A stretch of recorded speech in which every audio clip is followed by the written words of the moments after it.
Ay tamang-tama po ang nangyari po rito dahil nung naghahanda po kami para dito sa paggunita ng Araw ng Kagitingan ay nasama po sa usapan. At ko, dapat naman, kung tayo ba ay nagbibigay ng dangal sa ating mga nasawi na mga kasama, ay kailangan ang ating pangako sa kanila at ay lagi natin sinasabi, kahit ano pang mangyari, ang inyong mga pamilya ay aalagaan natin, hindi po namin pababayaan.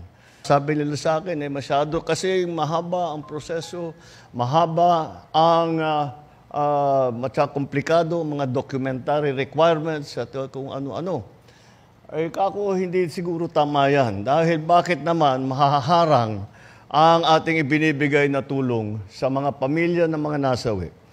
Bakit mahaharang? Dahil masyadong hinihingi na dokumento, maraming masyadong proseso, ang punot dulo ay nagiging matagal na, nagiging masyadong matagal ang pagbigay ng mga benepisyo na ito. Kaya't ang aming ginawa ay sabi ko, tayo na ang magbuo ng mga dokumento.